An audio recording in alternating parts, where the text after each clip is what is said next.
সম্মানিত দিনী ভাই বোন, জীবনে প্রতিশোধ নেবেন না, সফল হবেন। প্রতিশোধ নেবেন না জীবনে, আর কারো বদনাম করবেন না। যা হবে হবে, ধসে যাক, বহে যাক, ডুবে যাক, মান সম্মান হারিয়ে যাক, তাতে আসে যায় না। পাল্টা তার বদনাম করতে রাজি নই। করব না বদনাম, যা হবে হবে। তার বিরুদ্ধে মামলা করব না। জমি দখল করেছে,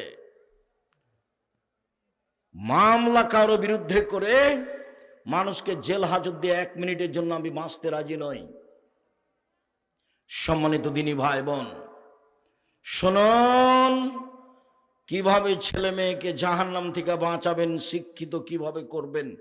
এবার শুরু হয়ে গেল। একসাথে বাপ মা জিম্মেদার, একই ভাষা আল্লাহ রসুলের মুখের। একসাথে মাও জিম্মেদার, বাপও জিম্মেদার, বাপও জিম্মেদার, মাও জিম্মেদার, একসাথে একই ভাষা। চলেন দেখি কয়েকটা।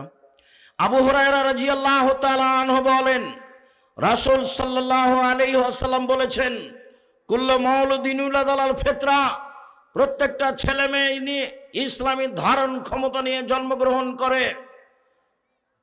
ফাবুহু ইউহাবেদানিহি, তার পিতামাতা তাকে ইহুদি করে দেয়। ইমাজ্জিসানিহি, তার পিতামাতা তাকে আগুন পূজক করে তোলে। ইনাসরানিহি, তার পিতামাতাকে খ্রিস্টান করে তোলে। এই চালাক, বসো, ব্যস্ত হচ্ছ কেন তুমি? চায়ের স্টলে যারা এখন আছে, তুমি কি মনে করছো তারা সফল? তারা হলো নিম্ন শ্রেণীর মানুষ। আমি আব্দুর রাজ্জাক বিন ইউসুফ এখানে এসেছি, ও চায়ের স্টলে কেন? আপনি কি বুঝাতে চাচ্ছেন? যেখানে জিলাপি বিক্রি হচ্ছে সেখানে আপনার মেয়ে কেন গেছে? ও ক্লাস 10-এ পড়ে, ওকে হিন্দুর মেয়ে নাকি? ও ইহুদির মেয়ে? আপনি বাপ, আমি আপনাকে বাপ বলে ডাকতে নিষেধ করেছি, আপনার মেয়ে যেন আপনাকে চাচা বলে ডাকে। চলেন আপনাকে দেখাচ্ছি আজকে। আর আপনার স্ত্রীকে আপনার মেয়ে যেন খালা বলে ডাকে।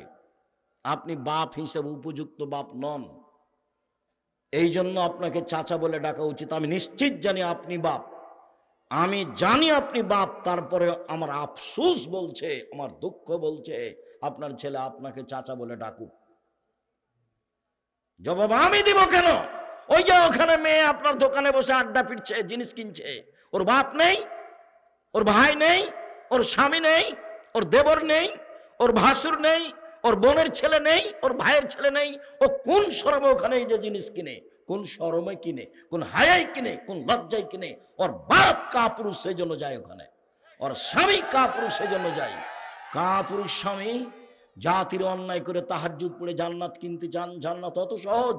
দেখি জান্নাত কেমন সহজ না হালকা। রাসূল সাল্লাল্লাহু আলাইহি ওয়াসাল্লাম বলছেন, হজবাতিন নার বিশাওয়াত, মনের ইচ্ছে দ্বারা জাহান্নাম ঘেরা আছে। হজবাতে জান্নাত বিমাকারহে, নিয়ম নীতি, কষ্ট, ক্লেশ, ত্যাগ, তিতিক্ষা, অনেক কিছু দিয়ে জান্নাত ঘেরা আছে। জান্নাত তো সহজ নয়, জাহান্নাম সহজ। মন মতো চললেই জাহান্নামে যাওয়া যায়। জাহান্নাম যেতে কষ্ট লাগে না, সমস্যা হয় না। রাসূল সাল্লাল্লাহু আলাইহি ওয়াসাল্লাম বলছেন, প্রত্যেকটা ছেলে মেয়ে ইসলামী ধারণ ক্ষমতা নিয়ে জন্মগ্রহণ করে। প্রত্যেকটা ছেলে 5 ওয়াক্ত সালাত আদায় করতে পারবে, করলো না কেন? প্রত্যেকটা ছেলে এশার সালাত আদায় করে বাড়ি চলে যেতে পারবে, গেল না, দোকানে বসলো কেন? প্রত্যেকটা মেয়ে নখ কেটে ছোট করতে পারবে, নখ বড় রাখলো কেন? নখে নেইল পালিশ লাগালো কেন? ইহুদি খ্রিস্টানদের পতিতালয়ের মেয়েরা নখে নেইল পালিশ দেয়, ইহুদি খ্রিস্টানদের পতিতালয়ের মেয়েরা নখে নেইল পালিশ দেয়। ভুরু তুলে চিকন করলো কেন? দাঁত ছিলে চিকন করলো কেন? মাথার সামনের চুল ছোট করলো কেন? পুরুষের পোশাক শার্ট প্যান্ট পরেও বাজারে যায় কেন? ভ্যানিটি ব্যাগ কাঁধে করেও বাজারে যায় কেন?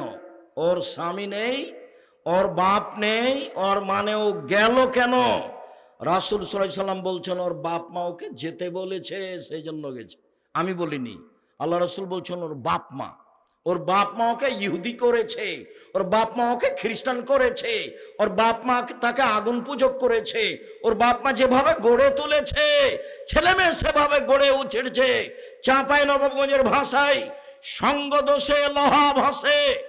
লোহা পানিতে ছেড়ে দিলে ডুবে যাবে, কিন্তু লোহা যদি কাঠের সাথে লাগিয়ে দেওয়া হয় তাহলে ভাসবে। এর বাপ মা হচ্ছে সঙ্গ, সবচেয়ে কাছের মানুষ পিতামাতা। তার পিতামাতাই তাকে পশু বানিয়েছে, সেই জন্য পশু হয়েছে। বুঝেও বুঝে না ওরা, অন্তর আছে বুঝে না, দেখেও দেখে না ওরা, চক্ষু আছে দেখে না, শোনেও শোনে না ওরা, কান আছে শোনে না। উলায়েকা কালানাম, তারা পশু প্রাণীর মতো, তারা গরু ছাগলের মতো, তারা কুকুর শ্রীগের মতো। বালু মাজাল বরং তার চেয়ে খারাপ। ভ্যানিটি ব্যাগ হাতে করে চলে গেল বাজারে আপনার মেয়ে, তখনও সে পশু প্রাণী নয়, তখনও সে গরু ছাগল নয়, তখনও সে কুকুর শ্রীগাল নয়। তো কাকে আল্লাহ এ কথা বললেন? আপনি কে? আপনার স্ত্রী কে? একই শব্দ দুইজন। চলেন দেখি। আব্দুল্লাহ ইবনে ওমর রাদিয়াল্লাহু তাআলা আনহু বলেন, রাসূল সাল্লাল্লাহু আলাইহি ওয়াসাল্লাম বললেন, আর রাজুলু রাইন ফি আহলি বাইতিহি ওয়া হুয়া মাসউলুন আন রায়াতিহি।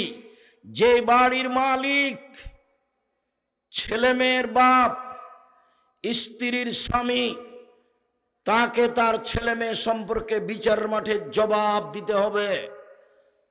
জবাবে পরাজয় হলে জাহান্নাম হবে, তাহাজ্জুদ দিয়ে বিচারের মাঠে টিকতে পারবে না। স্বামী স্ত্রী, ওয়াল মারাতু রাইয়া ফি বাইতি যাওজিহা ওয়া ওয়ালাদিহি।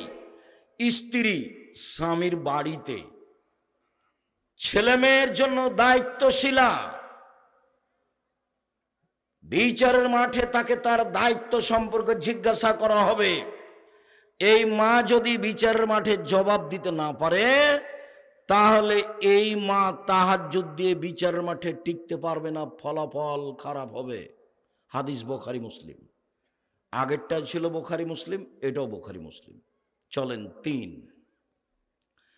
আবু হুরায়রা রাদিয়াল্লাহু তাআলা আনহু বলেন, রাসূল সাল্লাল্লাহু আলাইহি সাল্লাম বলেছেন, কুল্লু নাফসিম মিন আদম সাইয়্যিদ।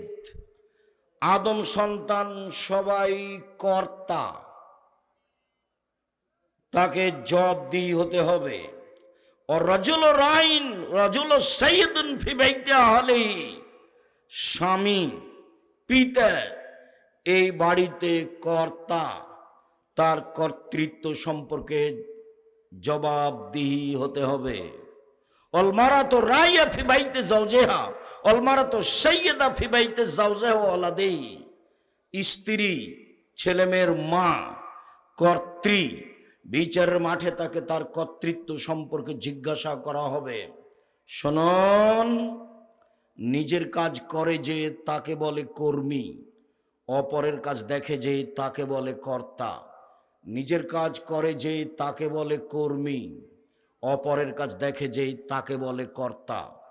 আপনি 5 ওয়াক্ত সালাত আদায় করলেন, আপনি কর্মী। আপনার ছেলে মেয়েকে সালাত আদায়ের জন্য বললেন, তখন আপনি কর্তা।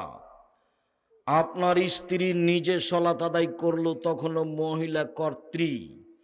ছেলে মেয়েকে ঘুম থেকে উঠালো, সালাতের জন্য বলে দিল, আম্মু পেশাবখানায় ঢোকার সময় দোয়া পড়ে ঢোকবা, ওঠার সময় দোয়া পড়ে আসবা, ডান হাতে গিলাস ধরবা, ডান হাতে বদনা ধরে বাম হাতে পানি খরচ করবা, পানি খরচ শেষ হয়ে গেলে সাবান দিয়ে মাটি দিয়ে হাত মেজে নিবা। এইটা হলো মা, এখনো হলো কর্ত্রী। নিজের কাজ করে যে তাকে বলে কর্মী, অপরের কাজ দেখে যে তাকে বলে কর্তা। দেখি আপনার স্ত্রী বাড়িতে কি কর্ত্রী আর আপনি কি কর্তা। আপনার স্ত্রী বাড়িতে কি করে? ভালো করে রান্না করতে পারে, সেই জন্য আপনি খুশি। আর আপনি একটা ভালো চাকরি পেয়েছেন, সেই জন্য আপনিও খুশি। আর ও ব্যাংকে চাকরি পেয়েছে, সেজন্য লোন নিয়েছে, লোন নিয়ে আমনরাতে বা রহনপুরে বাড়ি করেছে 5 তলা, সবাই খুশি। ওই বাপ কি জানে যে ওর জানাজা হবে না? জানাজাই বাতিল। লোন নিয়ে যে বাড়ি করেছে, ওর জানাজা হবে না। রাসূল সাল্লাল্লাহু আলাইহি সাল্লাম সলাতে সালাম ফিরার পূর্বে একটা দোয়া পড়তেন, আল্লাহুম্মা ইন্নী আউযু বিকা মিন আযাবি জাহান্নাম, আউযু বিকা মিন আযাবিল কবর, আউযু বিকা মিন ফিতনাতিল মাসিহিদ দাজ্জাল, আউযু বিকা মিন ফিতনাতিল মাহি ওয়াল মামাত, আল্লাহুম্মা ইন্নী আউযু বিকা মিনাল মা'সাম ওয়াল মাগরাম। তোমার কাছে বাঁচতে চাই বড় পাপ হতে, তোমার কাছে বাঁচতে চাই ঋণ কর্য হতে, আল মা'সাম ওয়াল মাগরাম। তোমার কাছে বাঁচতে চাই বড় পাপ হতে, তোমার কাছে বাঁচতে চাই ঋণ কর্য হতে। রাসূল সাল্লাল্লাহু আলাইহি সাল্লাম দিন রাত বলতেন, আল্লাহ তুমি আমাকে ঋণ থেকে বাঁচাও, আল্লাহ তুমি আমাকে ঋণ থেকে বাঁচাও। রাসূল সাল্লাল্লাহু আলাইহি সাল্লাম জানাজাতে দাঁড়িয়ে বলতেন, এই শোনো, এই লোকের ঋণ আছে নাকি? বলে আছে। ঠিক আছে, আমি গেলাম। কেউ পরিশোধ করার আছে? জি আছি আমি। ঠিক আছে, তুমি পরিশোধ করে দাও, জানাজা করালাম। এই লোকের ঋণ আছে? জি। কেউ পরিশোধের আছে? নেই। আমি চলে গেলাম, জানা যায় নাই তার। আর এখন তো লাশ রেখে চলছে ঘন্টার ঘন্টা বক্তব্য। আরো যদি দল পার্টি করে থাকে তাহলে আরো, মরার সাথে সাথে তাকে জানাজা দিয়ে মাটি দিতে হবে, এটা আদেশ। আদেশ ধুয়ে মুছে গেছে। চাঁপাইনবাবগঞ্জের মানুষ বেশিরভাগ আহলে হাদিস, মানে হাদিস মেনে চলে। আমার 40 বছরের মধ্যে তারা কোনোদিন রাসূলের পদ্ধতিতে বিবাদ হয়েছে তা আমার জানা নাই। আর তাফসির মাহফিল করে, দুঃখিত, আমি আপনাকে কষ্ট দিতে আসিনি। আমি রহনপুরের তাফসির মাহফিল জানি, আমি চাঁপাইনবাবগঞ্জের তাফসির মাহফিল জানি, ভালোভাবেই জানি। আমাকে সুলতানগঞ্জ গোদাগাড়ির এক তাফসির মাহফিলে আমার এক চাচাতো ভাই এসে বলছেন, মারা গেছে ও, বলছে আজকে না তাফসির করলো, এই তাফসির তোরা জানিস না। কি করলো? আরে তোরা জানিস না তো আর কি বলবো, আর কিছু বলবেন তো কি তাফসির করলো, তোরা জানিস না, অথবা ওই তাফসির তোদের বলা হবে না। কিছু বলেন শুনি কি তাফসির করলো। তখন বলছে, শোন, ছাড়বি না যখন, শোন কি বলেন দেখি। আদম আলাইহিস সালাম ঘুম থেকে উঠে দেখেন পাশে সুন্দরী টকটকে ঝকঝকে মহিলা। আদম আলাইহিস সালাম হাত বাড়ালেন, ফেরেশতা বললেন থামেন। আদম আলাইহিস সালাম বললেন কেন? মোহর দিতে হবে। আদম আলাইহিস সালাম বলছেন মোহর আবার কি? তখন ফেরেশতারা বলছেন মুহাম্মদ সাল্লাল্লাহু আলাইহি সাল্লামের উপরে 1000 বার দরুদ পড়ে দিতে হবে, এই হলো মোহর। দুঃখিত, নাউজুবিল্লাহ মিন জালিক। পৃথিবীতে সবচেয়ে বড় শিক্ষিত মানুষ আদম আলাইহিস সালাম। আল্লাহ বলছেন কোরআন মাজিদে, আমি আদমকে সব কিছু শিখিয়ে দিয়েছি। পৃথিবীতে এমন কোন জিনিস নাই, কীট পতঙ্গ নাই যেটা আদম আলাইহিস সালাম জানতেন না। পৃথিবীর সবচেয়ে বড় শিক্ষিত মানুষ আদম আলাইহিস সালাম, সবকিছু জানতেন। যাকে আল্লাহ সবকিছু শিখিয়ে দিলেন, তিনি বউকে কিভাবে হালাল করতে হবে সেটাই জানলেন না। ধর্ম পাগল হয়ে গেছে। धर्म राजशाही चांपाईगंज हवाई लड्डू, दोनों हाथ में लड्डू है, जो चाहे उसको खा ले, जो चाहे उसको छोड़ दे। बोल हिसाब এই তাফসীর মিথ্যা। মুফাসসিরকে 80 160 লাঠি পিটাতে হবে। এই যে বললাম, দেখি কোন মায়ের বেটা কথা এভাবে উল্টা ধরতে পারে। আমার হায়াত পর্যন্ত সময় থাকলো, যতদিন আমি বেঁচে আছি। উল্টা চলে কোনো লাভ নেই। বারবার বলছি, জীবনে বেঁচে থাকার জন্য 5 ওয়াক্ত সালাত বাস, হালাল রুজি, প্রয়োজনে দিন মজুরি, 3 কোরআন তেলাওয়াত, অন্তত সূরা ইখলাস 3 বার, অন্তত সূরা ইখলাস কোরআন মাজিদ পড়তেই হবে। অন্তত সূরা ইখলাস 3 বার পড়েন সকালে, তাহলে আল্লাহকে বলতে পারবেন পড়েছি। 4 আড্ডা পিঠা চিরদিনের জন্য হারাম, জান্নাত হবে ইনশাআল্লাহ। আড্ডা পিঠা চিরদিনের জন্য হারাম, জান্নাত হবে ইনশাআল্লাহ। শুনুন সম্মানিত দিনী ভাই বোন, এতক্ষণ পর্যন্ত স্বামী স্ত্রী একসাথে ছিল ছেলে মেয়েকে লালন পালন করার জন্য। এবার শুধু স্বামী, শুধু পিতা, এরপরে শুধু মা আসবে এক সময়, এক খেলে চেয়ে থাকেন। আবু হুরায়রা রাদিয়াল্লাহু তাআলা আনহু বলেন, রাসূল সাল্লাল্লাহু আলাইহি সাল্লাম বললেন, মান ওয়ালাদালাহু ওয়ালাদুন ফালিহসান ইসমাহু, কারো যদি ছেলে মেয়ে জন্ম নেয় পিতা যেন সুন্দর একটা নাম রাখে, আদাবাহু, তাকে যেন শিষ্টাচার শিখিয়ে দেয়। পিতার 1 নাম্বার জিম্মেদারি, ছেলের একটা সুন্দর নাম রাখতে হবে। আপনার ছেলের নাম এত বড় কেন? শেষে পীর ফকিরদের মতো আওলাদের রাসূল 3টা 4টা জড়িয়ে বলছেন। আবার আমি যখন জিজ্ঞাসা করছি তোমার নাম কি, তখন একটা বলল, তখন আপনি আর আপনার স্ত্রী 2জন মিলে বলছেন ভালো নাম বলো আব্বু, ভালো নাম আব্বু বলো, ভালো নাম আব্বু বলো। 2জন মিলে শয়তান বলে ডাকেন, আর এখন ভালো নাম বলবে? 2জন কি আসলেই মানুষ? স্বামী স্ত্রী কি আসলেই মুসলমান? এ নাম আপনি রাখলেন কিভাবে? আল্লাহ রাসূল বলছেন পৃথিবীর মানুষ শোনো, সবচেয়ে উত্তম নাম রাখো আব্দুল্লাহ, আব্দুর রহমান, আব্দুর রহিম, আব্দুল সত্তার, আব্দুল জব্বার, আব্দুর রাজ্জাক, আব্দুল গাফার, আব্দুল হামিদ, আব্দুল মুসাব্বির। গুণবাচক নাম রাখো। 2, নবীদের নাম রাখো, ঈসা, মুসা, মোহাম্মদ, আহমদ, ইব্রাহিম, ইদ্রিস, ইয়াহিয়া, সুলাইমান, দাউদ। নাম মায়েরা খেয়েছেন দুনিয়াতে, রতন নাম রাখলেন কেন? আমি আপনাকে বাপ বলিনি, আপনাকে যদি আমি অশিক্ষিত প্রমাণ করতে না পারি আমি জাতির সামনে বক্তব্য দিব না। আপনাকে যদি আমি অশিক্ষিত পিতা প্রমাণ করতে না পারি আমি জাতির সামনে বক্তব্য দিব না। 30 বছর থেকে বলছি, 7 দিনের দিন আকিকা দিতে হবে, 7 দিনের দিন নাম রাখতে হবে, 7 দিনের দিন মাথা নেড়ে করে চুল সম পরিমাণ রূপা মূল্য দান করতে হবে। 7 দিনের দিন নাম রাখতে হবে। 14 দিনে চলে না, 21 দিনে চলে না, জীবনে 1 দিন চলে না, 7 দিনের আগে চলে না। 7 দিনের আগে বাচ্চা মারা গেলে কিছুই লাগে না। 2, পশু জবে করতে হবে। 3, মাথা নেড়ে করতে হবে। 4, চুল সমপরিমাণ রূপা দান করতে হবে, রূপা মূল্য দিলে হবে।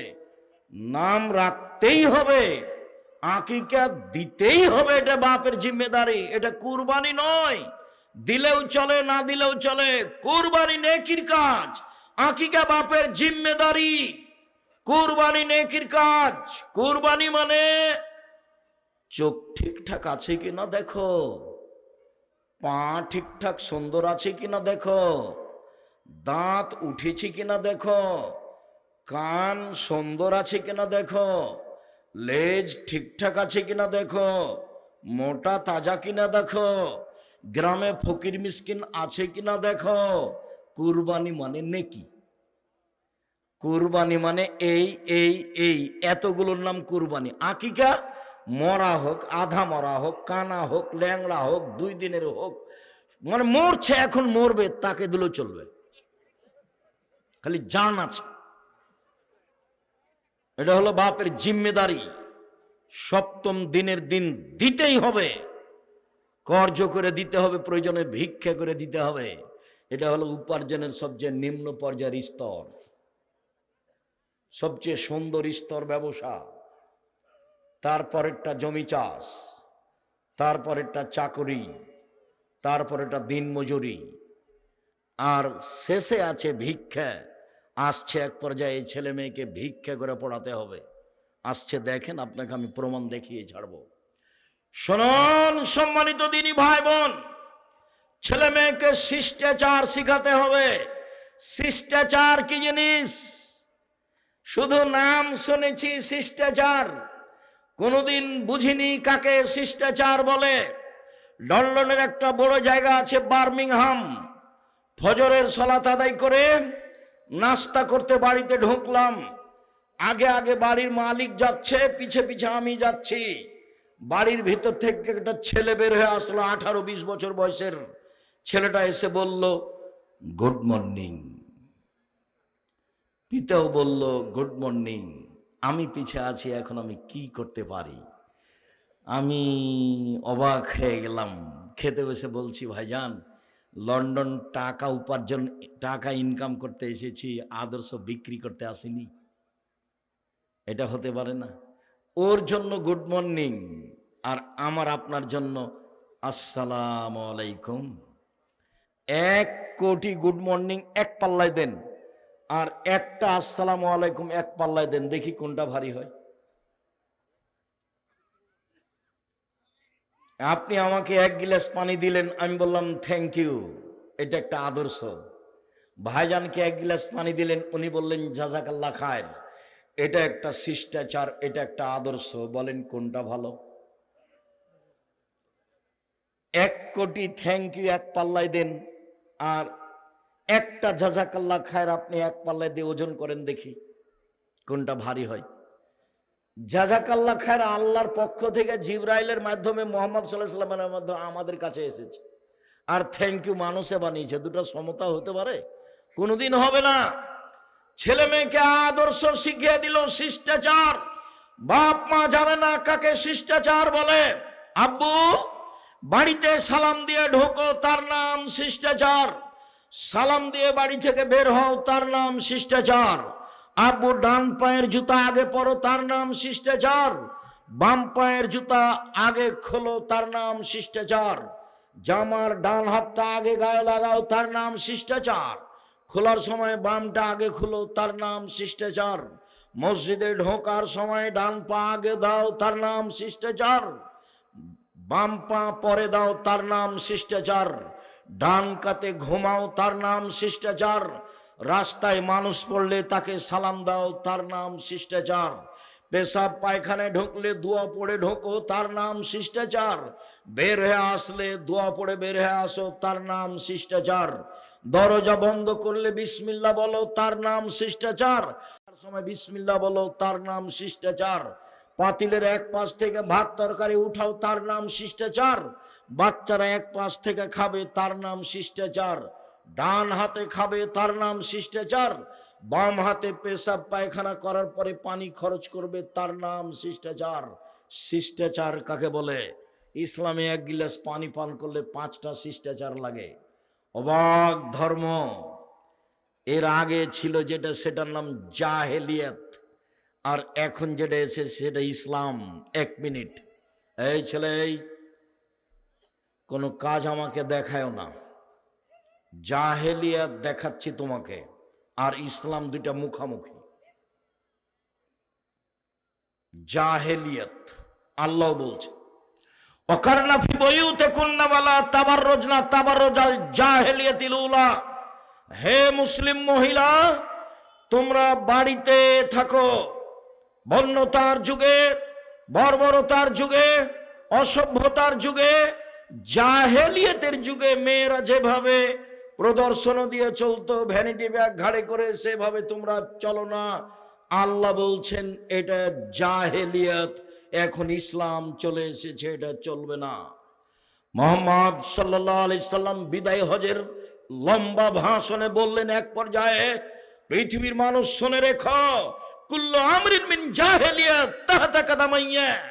জাহেলিয়াতের যুগের যত নিয়ম কানুন ছিল, জাহেলিয়াতের যুগের যত কৃষ্টি কালচার ছিল, জাহেলিয়াতের যুগের যত আদব কায়দা ছিল, সব আমি মুহাম্মদ সাল্লাল্লাহু আলাইহি ওয়াসাল্লাম 2 পায়ের নিচে রেখে দিলাম। জাহেলিয়াতের যুগের কোনো কৃষ্টি কালচার, শিষ্টাচার চলবে না। শুনে রাখো জনগণ, আর রেবা মিন আমরিল জাহেলিয়া, সুদ হচ্ছে জাহেলি প্রথা।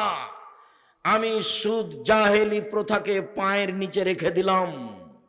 সর্বপ্রথমে সুদ মওকুফ ঘোষণা করলাম আমার চাচার। আমার চাচা জনগণের কাছে হাজারো লাখ কোটি টাকা সুদের পায়। আমি ভাতিজা হিসাবে আমার চাচার সব সুদ মওকুফ করে দিলাম। নিজের বংশ থেকে সুদ বন্ধ করলাম। এটা হলো জাহেলি প্রথা। ভাতিজা যদি কোনো ভালো কাজে চাচার জমি জায়গার উপরে কোনো ক্ষমতা দেখায়, তাহলে চাচা যেন কিছু না বলে। মুহাম্মদ সাল্লাল্লাহু আলাইহি সাল্লামের তো বাপ মা নেই, মুহাম্মদ সাল্লাল্লাহু আলাইহি সাল্লামের তো নিজস্ব টাকা পয়সা নেই, উনি তো কোনো সুদের লেনদেন করেননি। সুদ তো জাহেলিয়াত। আপনাকে আমি বলতে চাচ্ছি যে ইসলাম এসেছে, জাহেলিয়াত চলে গেছে, আবার ইসলাম পিছে হটতে থাকবে, আর জাহেলিয়াত আসতে থাকবে। সব মানুষ জাহেলিয়াতের মধ্যে আটকা পড়ে যাবে।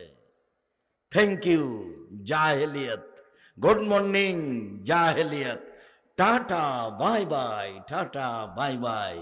জাহেলিয়াত 1 পৃষ্ঠা 10টা নাম। জাহেলিয়াত, চলাফেরা যেভাবে খাচ্ছেন পিচ্ছেন উঠছেন, সব কর্মকাণ্ড, খাতা কলম, অফিস আদালত, কোর্ট কাচারি, সব জাহেলিয়াতের নীতিতে চলছে, ইহুদি খ্রিস্টানদের নীতিতে চলছে। এক সময় ইসলাম এসেছিল, ধীরে ধীরে ইসলাম বিদায় নিচ্ছে, জাহেলিয়াত ছড়িয়ে পড়ছে। আপনি যে কি বলতে চাচ্ছেন, আমি আপনার কথাকে কোনোদিন সামনে নিয়ে আসিনি। কোরআন হাদিস আপনি ভুল বুঝেছেন। উপস্থিত বৈঠকের দিনই মুসলিম বোন, আমি আপনার অনীহার কথা জানি। আব্দুর রাজ্জাক সাহেবের কথা আপনাকে তিতা লাগে, এ কথা আমি জানি। আমি আব্দুর রাজ্জাক বিন ইউসুফ চাঁপাইনবাবগঞ্জের মানুষ, আমি আপনার বাড়ির মানুষ। আপনাকে আমি নিজের মতো করে দেখি। আমি আপনার পাশে থেকে ইসলাম ধর্ম জানাতে চাই, বুঝাতে চাই। আমি সব জানি এ কথা নয়, তবে আমি ইসলাম ধর্ম চর্চা করি এ কথা ঠিক। আমি 97 সাল থেকে ফতোয়া লিখি, 2016 সাল থেকে ফতোয়া বোর্ড পরিচালনা করি। আমার সামনে বড় বড় বিদ্বান বসে থাকেন যারা দেশ বিদেশ থেকে এসেছে। এইভাবে আমি ফতোয়া বোর্ড পরিচালনা করি। আমি শরীয়ত বুঝি। আপনার বিদ্যা বেশি এ কথা ঠিক, তবে আমার চর্চা ভালো আছে এ কথাও ঠিক। আমি চর্চা দিয়ে আপনার বিদ্যাকে ঠেকিয়ে দিতে পারি। আপনি যেভাবে শরীয়ত বুঝেছেন সেভাবে শরীয়ত নয়। আপনি ভুল বুঝেছেন, আপনি ভুল বুঝেছেন, আপনি ভুল বুঝেছেন। আপনার স্ত্রী মহিলা বৈঠক করে বেড়াই আর বলে, বুবু বিসমিল্লাহ বললে বুবু এত নেকি হবে। বলে, বুবু নামাজে যখন দাঁড়াবা বুবু তখন 2 পায়ের গোড়ালি জমা করিও বুবু, নইলে লজ্জাস্থানের যোগাযোগ বুবু মাটির সাথে হবে, মাটি অভিশাপ করবে। বুবুর সব কথাই নাকি বুখারীতে আছে।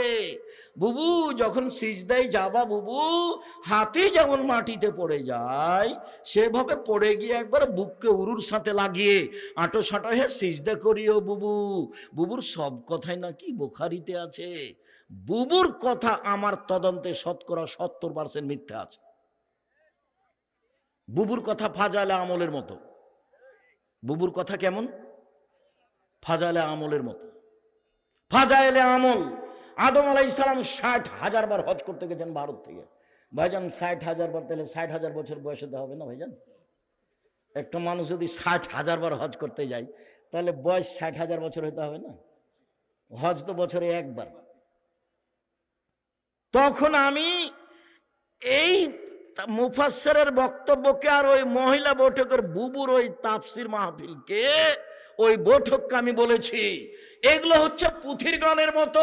পুথির গান মানে 6 মাসের রাস্তা মর্দ 6 দিনে গেল, ঘোড়ায় চড়িয়া মর্দ হাঁটিয়া চলিল, এলো পুথির গান। ফাতেমা কান দিয়া কয় আজ বুঝি হোসেন কারবালাতে শহীদ হয়। ফাতেমা কান দিয়া কয় আজ বুঝি হোসেন কারবালাতে শহীদ হয়। যেদিন হোসেন কারবালার মাঠে ইরাকের মাটিতে শহীদ হন তার 49 বছর আগে ফাতেমা মারা গেছে। কতদিন আগে? 49 বছর আগে। কিভাবে ফাতেমা কেঁদে বলতে পারেন? আমার চাচাতো চাচা আমাদের গলিতে এই পুথির বই পড়তো। কি কথা আছে যে গনিয়া দেখে 40 মানুষ মরে কাতারে কাতার, লাখো লাখ কাতারে কাতার, গনিয়া দেখে 40,000, মানে মরলো লাখ লাখ, কাতারে কাতার গনিয়া দেখছে 40,000, মানে সবই মিথ্যা কথা। ঠিক এইরকমই আপনি আমার দিনী বোন, আমি আব্দুর রাজ্জাক বিন ইউসুফ চাঁপাইনবাবগঞ্জের মানুষ। আমি দিন ধর্ম নিয়ে চর্চা করি। আল্লাহ আমাকে এই বিষয়ে একটা ভালো স্থানে রেখেছেন। দেশের সবচেয়ে বড় প্রতিষ্ঠান পরিচালনা করি আলহামদুলিল্লাহ। জামিয়া সালাফিয়া দেশের সবচেয়ে বড় প্রতিষ্ঠান, আয়তনে, ছাত্র সংখ্যায়, শিক্ষক সংখ্যায়।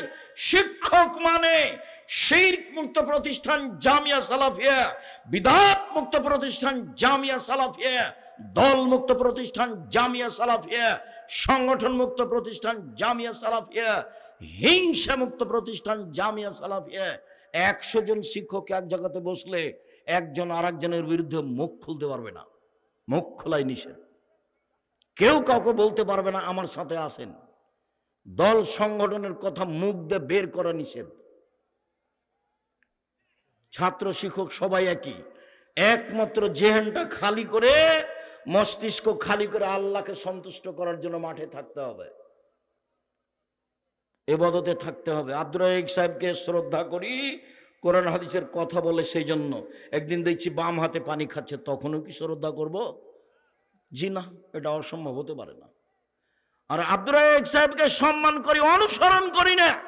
অনুসরণ পৃথিবীতে একটা মানুষকে করি, যার নাম মুহাম্মদ সাল্লাল্লাহু আলাইহি সাল্লাম, যার কথাতে এক গিলাস পানি পান করলে 5টা বিধান লাগে।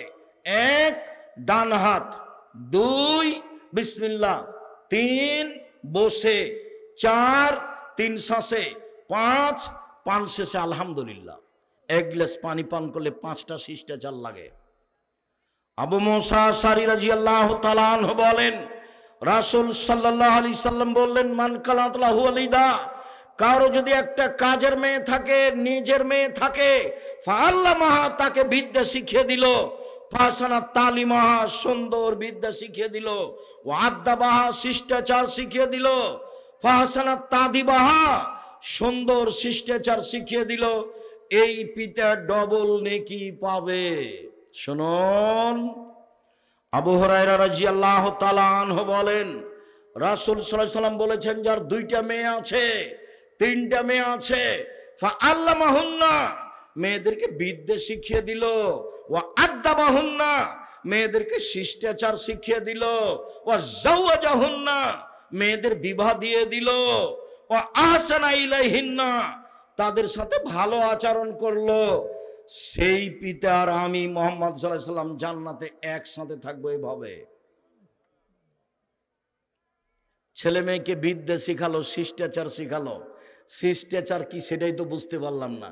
এই ছেলে, তোমাদের ধারণায় কি দোকানে বসে আড্ডা পিটা কি শিষ্টাচার? ল্যাংটা মেয়ে দেখা মোবাইল, এটি কি শিষ্টাচার?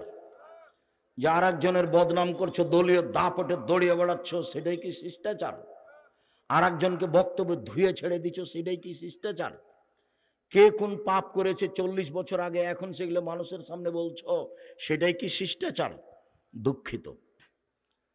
সাংবাদিক প্রতিষ্ঠানে গেছে কিছুদিন আগে, তো আমাকে কিছু জিজ্ঞাসা করছে।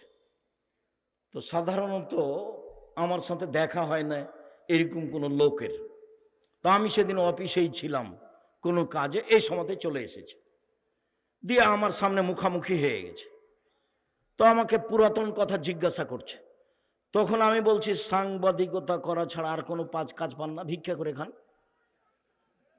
ভিক্ষা করে খাবেন, সাংবাদিকতা করতে এসেছেন কেন? আপনি জানেন না যে আল্লাহর নবী বলেছেন, মান সাতারা মুসলিমান সাতারাহুল্লাহু ফিদ্দুনিয়াল আখিরাহ, কেউ যদি কারো দোষ ত্রুটি ঢেকে রাখে, আল্লাহ বিচারের মাঠে তার দোষ ত্রুটি ঢেকে রাখবে। আর আপনি আমাকে পুরাতন কথা জিজ্ঞাসা করেন, মানে কি বুঝাতে চান? ভিক্ষে জুটে না, কেউ ভিক্ষে দিবে না। এখানে এসেছেন কেন? 1 মিনিট, এই ছেলে এদিকে দেখো। আমার দিনী বোনেরা, একটু ধৈর্যের পরিচয় দেন। হ্যাঁ করে তো কিছু এসেছে, কিছু তো গেছে। দেবরের সাথে এসেছে, ভাসুরের সাথে গেছে। জবাব তো আমি দিব না, জবাব ওর স্বামী দিব, ওর বাপ দিবে। গল্প করতে করতে এসেছে, গল্প করতে করতে গেছে। কি শিষ্টাচার জীবনে ছেলে মেয়েকে শোনালেন। এদিকে দেখ, বিচারের মাঠে আল্লাহ একজন ব্যক্তিকে এইভাবে তার বাহু দিয়ে আড় করে নেবেন, ঢেকে নেবেন আল্লাহ নিজে, দিয়ে তার আমলনামাটা তার সামনে তুলে ধরবেন এইভাবে। দেখো তো, চিনতে পারো কি এইগুলো পাপ কার? হ্যাঁ চিনতে পারছি, এগুলো আমার পাপ। তুমি কি মনে করো আমার ফেরেশতারা এগুলো অন্যায় লিখেছে? না না না না না, আমি মনে করিনি এগুলো অন্যায় লিখেছে। তুমি কি আমাকে কিছু বলতে চাও? জি না, আমি আপনাকে কিছু বলতে চাই না। আল্লাহর সাথে মুখামুখি কথা হচ্ছে। তখন আল্লাহ বলবেন, শোনো, তুমি মানুষের দুনিয়াতে মানুষের দোষ ত্রুটি ঢেকে রেখেছিলে, আজকে আমি আল্লাহ তোমার পাপ ঢেকে রাখতে পারি না। যে পাপ তোমাকে দেখালাম সে পাপ আমি মাফ করে দিলাম, মুছে দিলাম, তুমি জান্নাতে যাও। তুমি মানুষের দোষ ত্রুটি ঢেকে রেখেছিলে, সেই জন্য আমি তোমার দোষ ত্রুটি আজ কাউকে দেখতে দিব না। আর দল সংগঠনের গতি বিধি চরিত্র বৈশিষ্ট্যই হচ্ছে আর একজনের পিছনে লাগা। ও ছাড়া বাঁচতেই পারবে না। ও যদি বলে যে আমি মুখ খুলি না কারোর বিরুদ্ধে, তাহলে মিথ্যা কথা হয়ে যাবে। কারো কথা আমি নাম নিনে। মোহাম্মদ সাল্লাল্লাহু আলাইহি ওয়াসাল্লাম বলছেন, পৃথিবীর মানুষ শোনো, আমি যখন বাড়ি থেকে বের হই তখন তোমরা কারো খারাপ কথা আমার সামনে বলতে পারবে না। আমি তখন ওই লোকটার ব্যাপারে খারাপ ধারণা করব, এটা আমি চাই না। পৃথিবীর মানুষ শোনো, আমি জানি আব্দুল্লাহ বিন উবাই বিন সালুল সবচেয়ে বড় মুনাফিক। আমি তাকে কোনোদিন নিজের কাছ থেকে বের করে দিইনি, আমি তার কোনোদিন বদনাম করিনি, আমি বের করে দিইনি। এই জন্য জনগণ বলবে যে মোহাম্মদ নিজের লোককে বের করে দেয়। হাদিস বুখারী মুসলিম। কি করলেন জীবনে? না নিজে কিছু শিখলেন, না ছেলে মেয়েকে কিছু শিখালেন, না নিজে কিছু হালাল উপার্জন করলেন, না ছেলে মেয়েকে হালাল উপার্জনের কিছু শিখালেন, না নিজে কিছু শিষ্টাচার শিখলেন, না ছেলে মেয়েকে শিষ্টাচার শিখালেন। জীবনটা একবারে সোলানায় মিছের মতো হয়ে গেল। সম্মানিত দিনী ভাই বোন, রাসূল সাল্লাল্লাহু আলাইহি ওয়াসাল্লাম বলছেন, এবার শক্ত অবস্থানে যাচ্ছি। দেখেন, শুধু পিতা এখন চলছে। আল্লাহ রাসূল বলছেন, আনফিক আলাইক মিন তাওলিক, পৃথিবীর মানুষ, তুমি তোমার ছেলে মেয়েকে গড়ে তুলো, শিক্ষিত করো তোমার উপার্জিত সম্পদ দিয়ে। তোমার উপার্জিত সম্পদ মানে তোমার বাপের জমিদারি দিয়ে ছেলে মেয়েকে পড়াও, নইলে তুমি ব্যবসা করে ছেলে মেয়েকে মানুষের মতো করো, নইলে তুমি জমি চাষ করে ছেলে মেয়েকে মানুষের মতো মানুষ করো, নইলে তুমি মানুষের বাড়িতে কাজ করে করো, নইলে তুমি ভিক্ষে চেয়ে ছেলে মেয়েকে পড়াও। তোমার ছেলে ভিক্ষে চাইতে পাবে না, আপনার মেয়ে গার্মেন্টসে যেতে পাবে না, আপনার ছেলে টোকাই হতে পাবে না। 25 থেকে 30 বছর পর্যন্ত, শেষ পর্যন্ত ভিক্ষা কে করবে বলেন তো? পিতা, বাপ করবে, ছেলে মেয়ে করবে না। 25 থেকে 30 বছর পর্যন্ত ছেলেটাকে মানুষের মতো মানুষ করে গড়ে তুলতে হবে, তারপরে পয়সা উপার্জন। আপনাকে এই সিদ্ধান্ত আগেই তাড়াতাড়ি কে দিল? আপনি একটা পরিবারকে কবর দেওয়া পিতা, আপনি একটা অশিক্ষিত পিতা, জাতির জন্য ক্ষতি করেছেন, নিজের ক্ষতি করেছেন, সমাজের ক্ষতি করেছেন। সব অন্যায় আপনার ছেলে মেয়ে করে বেড়াচ্ছে। দুঃখিত, সব সময় আল্লাহকে বলেন, আল্লাহ আমি ছেলে মেয়ে মানুষ করতে চাচ্ছি জাতির জন্য, তোমাকে সন্তুষ্ট করার জন্য, আমি নিজের জন্য করতে চাই না। এভাবে বলেন, চলেন। পরের হাদিস, এই হাদিসের চেয়ে আরো শক্ত অবস্থানে এই হাদিসের পরের বাক্য আছে, আল্লাহ তারফাও আসাকা আদাবান, লাঠিটা পরিবারের উপর থেকে উঠিয়ে নিও না ছেলে মেয়ের উপর থেকে। প্রথমে আব্বু সলাত আদায় করো, আব্বু ভালো কাজের আদেশ করো, মন্দ কাজের নিষেধ করো। 7 থেকে 10, 11 সলাত আদায় করেছ? জি না। দাঁত ভেঙে দেবো, দাঁত ভেঙে দেবো, পিঠের চামড়া তুলে দেবো, যাও সলাত আদায় করো। এই কোথায় ছিল, কোথায় ছিল এতক্ষণ? অক্ষরে অক্ষরে তল্লাশি চালাতে হবে, তার নাম পিতা। শক্তভাবে। এবার চলেন, আপনাকে আমি শক্ত অবস্থানে আরো পিতা দেখাই। আয়েশা রাদিয়াল্লাহু তাআলা আনহা বলেন, আমরা একদা এক যুদ্ধ সফর থেকে আসছিলাম, গলার হার হঠাৎ করে হারিয়ে গেল, খুঁজে পায় না, জনগণ আটকা পড়ে গেল, পানি নেই, ওযু করতে পারি না, সালাত আদায় করতে পারি না, এখান থেকে যেতেও পারি না, বিপাকে পড়ে গেলাম। জনগণ আমার আব্বাকে গিয়ে বলল, আপনি জানেন আপনার মেয়ে কি ঘটিয়েছে?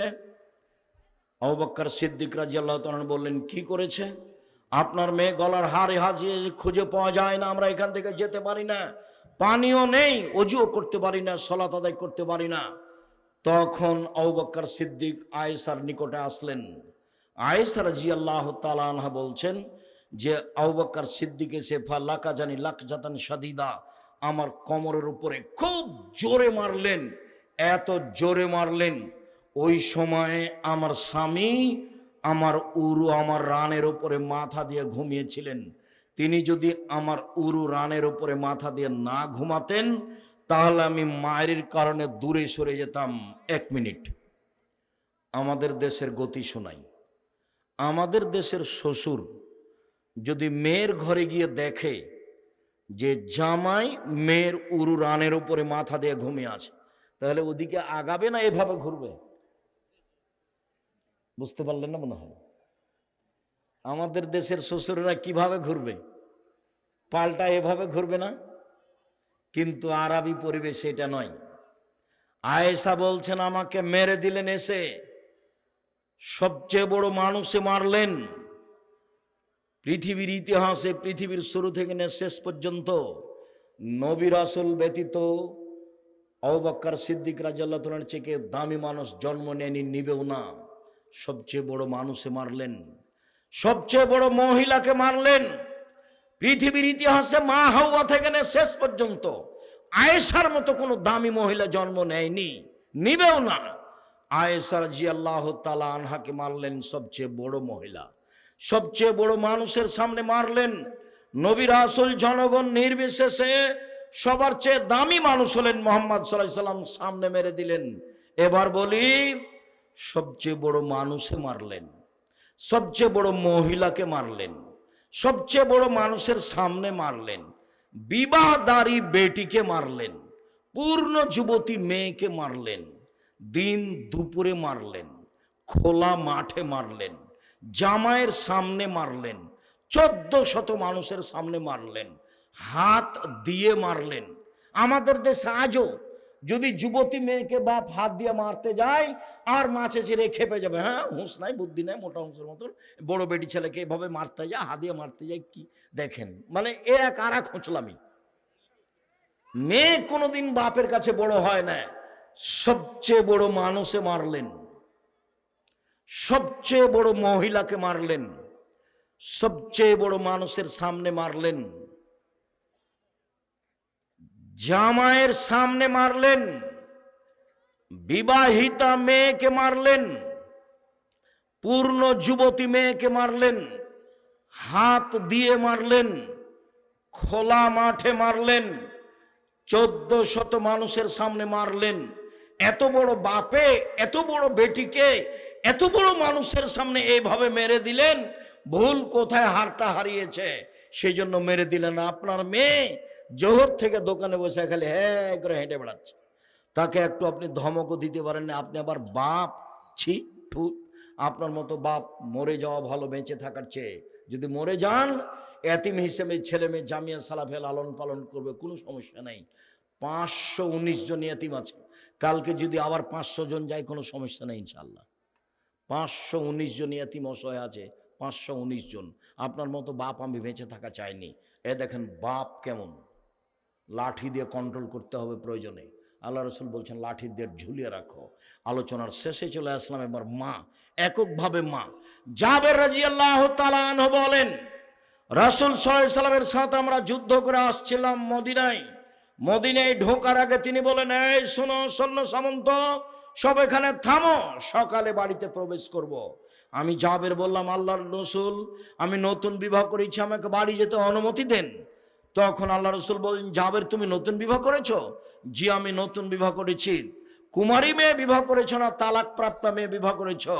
আল্লাহ নবী আমি কুমারী মেয়ে বিবাহ করিনি, তালাক প্রাপ্তা মেয়ে, বেশি বয়সের মেয়ে বিবাহ করেছি। আল্লাহ রাসূল বললেন, তুমি কুমারী মেয়ে কেন বিবাহ করলে না? তুমি তার সাথে খেলতেও তোমার সাথে খেলতো। আল্লাহ রাসূলের কথার উত্তরে জাবের বলছেন, আল্লাহ নবী শোনেন, আমার আব্বা উহুদের যুদ্ধে শহীদ হয়েছেন 9 জন মেয়ে রেখে। আমার বোনদের সমবয়সের কম বয়সের মেয়েকে আমি বিবাহ করা পছন্দ করিনি 4টা কারণে। আল্লাহ রাসূল শোনেন, আমার আব্বা উহুদের যুদ্ধে শহীদ হয়েছেন 9টা মেয়ে রেখে। আমার 9 জন বোন আছে, আমার বোনদের সমবয়সের কম বয়সের মেয়েকে আমি বিবাহ করিনি 4টা কারণে। এক, বেশি বয়সের মেয়ে বিবাহ করেছি যাতে করে আমার স্ত্রী আমার বোনদেরকে বিদ্যা শিখাতে পারে। মা মানে ছেলে মেয়েকে বিদ্যা শিখাবে। 2, বেশি বয়সের মেয়েকে বিবাহ করেছি যাতে করে আমার বোনদেরকে শিষ্টাচার শিখাতে পারে। মা মানে বাচ্চাকে শিষ্টাচার শিখাবে। 3, অলে তুরাজ্জালাহুন্না, বেশি বয়সের মেয়েকে বিবাহ করেছি যাতে করে আমার বোনদেরকে মাথার চুল চিরুনি করে সাজগোজ করে পরিপাটি করে রাখতে পারে। 4, বেশি বয়সের মেয়ে বিবাহ করেছি যাতে করে আমার স্ত্রী আমার বোনদেরকে পাহারা দিতে পারে। মা মানে পাহারাদার। 1 মিনিট, আপনার স্ত্রী ফরজ সালাত আদায় করেছে, সুন্নাত পড়বে, আল্লাহু আকবার বলতে যাচ্ছিল, আর ছেলে এসে দরজায় সালাম দিয়েছে, আসসালামু আলাইকুম, তখন আপনার স্ত্রী সুন্নাত পড়বে না, থামিয়ে দিয়ে বলবে, এই আহমদ 20 মিনিট দেরি হলো কেন? আজকে যে তুমি মসজিদ থেকে 20 মিনিট দেরি করে এলে, এই 20 মিনিট তল্লাশি চালাতে হবে মাকে, এটা হলো ফরজ, আর যেটা পড়তে যাচ্ছিল সেটা হলো সুন্নাত। কিছুই যদি বলে না বলে এমনি মা সালাত শুরু করে দেয়, তাহলে হলো খালা, এ হলো খালা।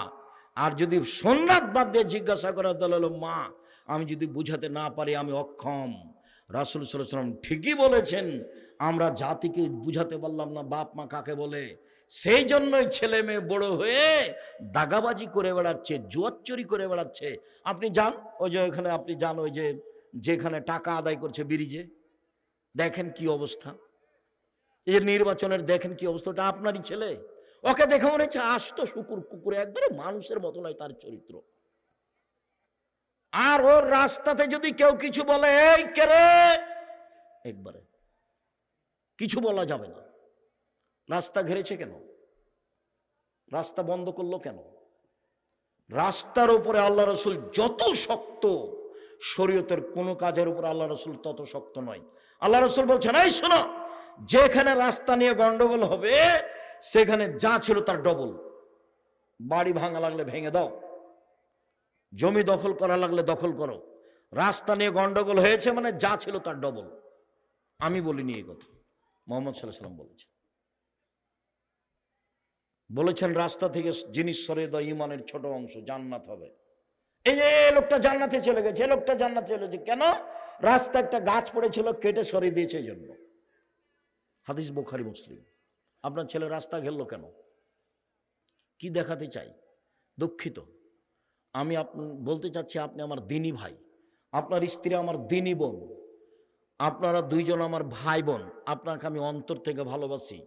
আপনি আমার কোনো কথাকে শক্তভাবে নিয়েন না, আপনি কঠিন হলেও ভারী হলেও ভালোভাবে নেন, ছেলে মেয়েকে মানুষের মতো মানুষ করে গড়ে তুলেন, আদর করে তুলেন, না হলে শক্তভাবে গড়ে তুলেন, প্রয়োজনে পিটিয়ে গড়ে তুলেন। এই যে পৃথিবীর সবচেয়ে বড় মানুষ মেরে দিলেন, প্রয়োজনে পিটিয়ে ছেলে মেয়েকে লালন পালন করতে হয়। সম্মানিত দিনী ভাই বোন, বর্তমানে যে পরিবেশ পরিস্থিতি এসেছে তাতে মানুষ পশু প্রাণীর দিকে আগিয়ে যাচ্ছে, কুকুর শ্রীগালের দিকে আগিয়ে যাচ্ছে, হায়ানার দিকে আগিয়ে যাচ্ছে। সম্মানিত দিনী ভাই বোন, এই ছেলেরা শোনো, তোমাদেরকে আবারও বলছি, দেখো জাতির সাথে এভাবে সাথ দিও না, অল্প উপার্জন করো, 5 ওয়াক্ত সালাতে অভ্যাসী হও যে কোনো মূল্যে, এসব সালাত আদায় করে বাড়িতে ঘুমিয়ে যাও। দেখো এভাবে বড় মোবাইল ব্যবহার করো না, দেখো এভাবে মানুষের পিছনে ছোটাছুটি করো না, একটা সিগারেটের কারণে, 1 কাপ চায়ের কারণে এভাবে রাত রাত জেগে অন্যায় করে বেড়ায়ও না। ভুল হচ্ছে, দেখো ভুল হচ্ছে, দেখো ভুল হচ্ছে। সম্মানিত দিনী ভাই বোন, আমি আলোচনার শেষে এসে বলছি, আমরা চেষ্টা করছি জাতিকে পরকালমুখী করার আর রাসূলের আদর্শে গড়ে তোলার। মুখে বলছি, কলমে বলছি, মিডিয়ায় বলছি, পাশে অনেক বই পুস্তক আছে। কি আব্দুল্লাহর বইটা? আল্লাহর পথে যাত্রা, যে গাড়িতে বই আছে, দেখেন পাশে গাড়ি আছে।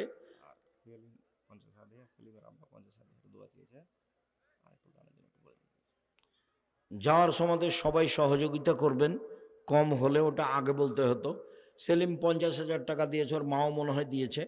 আপনারাও কিছু দিয়ে অবশ্যই প্রতিষ্ঠানটাকে ভালো করে গড়ার চেষ্টা করবেন। আর আমি যেসব বই কথা বলছি সেগুলো সব উপদেশ বই আছে। আর আমি নামাজ শিক্ষার জন্য হাতে নাতে একটা বই লেখার চেষ্টা করেছি। আপনি সলাৎ ঠিক করেন বুখারী দিয়ে, মুসলিম দিয়ে, রিয়াজুস সলেহিন দিয়ে, আরও যত বাংলা ভাষায় বই আছে। আপনি আব্দুর রাজ্জাক বিন ইউসুফের সলাতের নামাজের বইটাও পড়ে দেখেন। আর হাত তুলে দোয়া করা না করা কত হাদিস আছে, সেগুলো আমি জমা করে রেখেছি, আপনি একটু পড়ে দেখেন। যাওয়ার সময় গাড়িতে সব বই পুস্তক আছে। সকল দিনী ভাই বোনকে বইগুলি সংগ্রহ করার জন্য অনুরোধ জানিয়ে বলছি, আল্লাহ আমাদের যারা মারা গেছে তুমি তাদের কবরের শাস্তি মাফ করো, আমরা যারা অসুস্থ তুমি তাদের আরোগ্য দান করো। আমরা যারা বেঁচে আছি তুমি তাদেরকে তোমার রাসূলের পদ্ধতি অনুযায়ী চলার তৌফিক দান করো। বিশেষভাবে আজকের আলোচনায় আমাদের ছেলে মেয়েকে মানুষের মতো মানুষ করে গড়ে তোলার সুযোগ করে দাও, তৌফিক দাও। আমরা আসলে তোমাকে সন্তুষ্ট করতে চাই, পরিবেশ পরিস্থিতিতে পারি না, তুমি আমাদের পরিবেশ পরিস্থিতিকে আমাদের অনুকূলে করে দাও।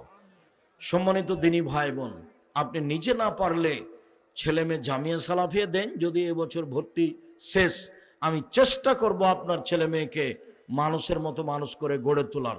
আপনার ছেলে মেয়ের জন্য অনেক পয়সা খরচ করে শিক্ষক রেখেছি, আপনি এটাকে অবশ্যই মূল্যায়ন করবেন। আমি জিম্মেদারি নিতে চাচ্ছি আপনার ছেলে মেয়ের। আপনার ছেলে মেয়ে আপনি নিজেই লালন পালন করেন, না পারলে আপনি জামিয়া সালাফিয়া হস্তান্তর করেন, আমি চেষ্টা করব ইনশাআল্লাহ। সকলের জন্য কল্যাণ কামনা করি।